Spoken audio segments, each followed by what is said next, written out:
que nós veiculamos aqui no domingo. Bom, a comunidade do Paciretã chegou-se com a notícia que nós veiculamos aqui no domingo, no início da tarde, né?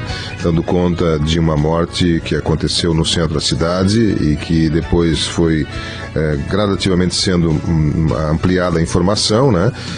De que quem perdeu a vida é Núbia Terra Cortes, de 49 anos. Esse fato que aconteceu no amanhecer de domingo e que ontem teve várias repercussões aí. E a Polícia Civil, que estava já na própria segunda-feira informando que havia suspeitos para o crime, né, dizendo que continuava a investigação, mas que aguardava a identificação do suspeito e a possível recolhimento dele.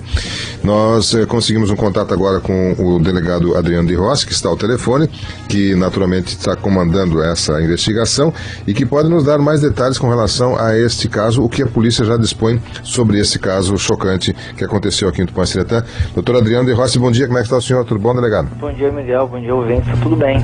Delegado, nós tivemos um crime bárbaro aí que aconteceu e que tirou a vida de uma pessoa, mas a gente tem poucos detalhes sobre o que a Polícia Civil já sabe sobre os motivos e o que aconteceu.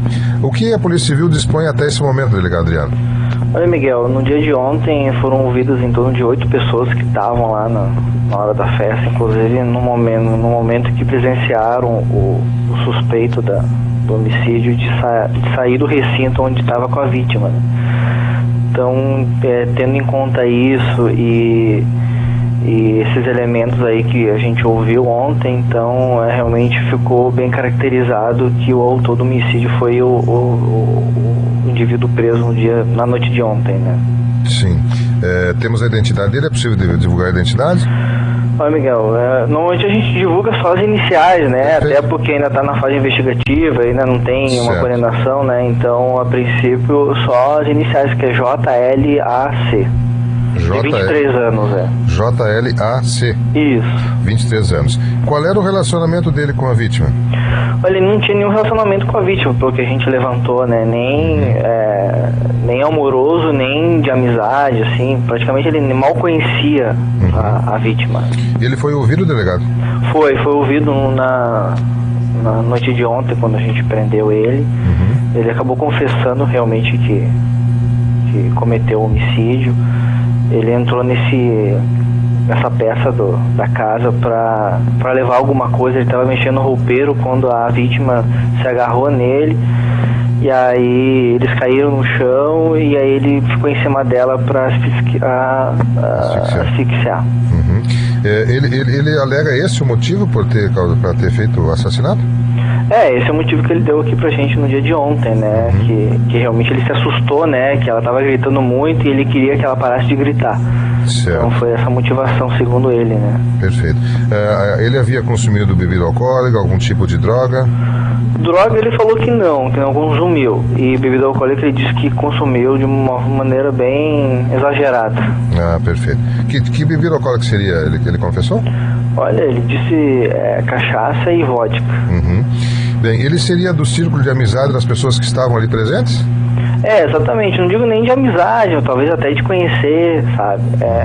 Né? Então, não digo que seria amigo, mas estava ali sempre no meio. Bom, o que aconteceu com ele? Ele foi ouvido ontem e agora?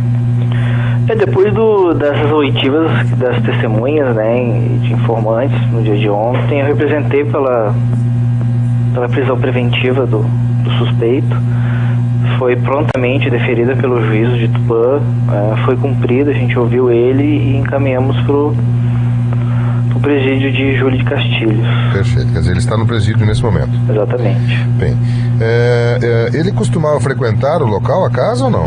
Sim, em outras festas já tinha ido também. Muito bem. Bem, e agora o senhor considera que está totalmente esclarecido ou tem algumas coisas que é preciso ainda esclarecer? Nós temos ainda, acho que mais uma testemunha para ouvir e, mais assim, eu posso dizer que o caso está esclarecido já. Realmente, todos os elementos indicam ele, em que pese nenhuma testemunha ter visto o ato em si, né? Todas as testemunhas apenas viram ele saindo do recinto com a vítima, né? Mas ninguém viu ele cometendo, mas pela circunstância, pelos indícios, assim, de que várias pessoas viram ele saindo do mesmo local, da confissão dele, e do conjunto probatório, né, até agora carreado. Então a gente realmente posso dizer que está esclarecido esse homicídio. E o que ele estaria procurando no guarda-roupa, ele confessou? A princípio ele estava querendo, segundo a gíria deles, né, fazer uma mão. Então ele estava querendo furtar alguma coisa dali. E esse local seria o quarto da vítima? Não, na verdade não é bem um quarto da vítima, é uma peça que dá pro quarto da vítima. Então ele entrou nessa peça, ele se trancou ali e começou a revirar o roupeiro em busca de alguma coisa. Ele disse que até viu a vítima dormindo nesse momento, né? E depois, quando ele estava procurando as coisas no roupeiro, a vítima se agarrou nele e foi aí que se deu toda a sequência dos fatos. Sim, perfeito, muito bem. Bom, é lamentável, né, que isso tenha acontecido e é claro que é chocante, né, e provavelmente um dos grandes fatores que influenciou nisso foi a questão do consumo de bebida alcoólica e também a índole da pessoa, né, que estava roubando lá. Bom, mas delegado, o senhor gostaria de colocar mais algum detalhe em nome da Polícia Civil, por favor? Vamos dizer que a Polícia Civil está trabalhando, né, em que pese os parcelamentos dos salários, né, agradecer os policiais aqui da delegacia que sempre estão trabalhando com muita vontade e afinco, e dizer para a sociedade de Tupã que a polícia novamente agiu rapidamente para solucionar esse caso, né. Perfeito. Obrigado, delegado, pela atenção. Um abraço, um bom trabalho. Obrigado, um abraço. Tchau. 9h58, delegado Adriano de Rossi, delegado de polícia de Tupanciretã, que comandou essa questão, portanto, preso ontem, JLAC, 23 anos, autor confesso, do assassinato da senhora Núbia Terra Cortes, 49 anos, que aconteceu na madrugada, no amanhecer de domingo, aqui no centro da cidade, na rua Fernando Abbott, na residência dela, onde estava ocorrendo uma festa, e conforme você ouviu aí do delegado de polícia, o jovem confessou que estava numa peça para roubar ali artigos no guarda-roupa, e quando a senhora o agarrou e ele tentando alegando que estava tentando fazer parar de gritar, asfixiou-a até a morte, conforme o laudo, inclusive, que ontem nós tivemos acesso através do serviço funerário, nos informando de que o laudo do ML atestava asfixia por esganadura, né, que seria a provável circunstância da morte, e a possibilidade, né, de que isso tenha sido a causa da morte. Claro que isso agora prossegue ainda mais o processo todo judicial, mas o autor, confesso, diz que agiu desta forma, e é muito triste nós temos esse tipo de informação, uma coisa tão violenta aqui na nossa Tupã.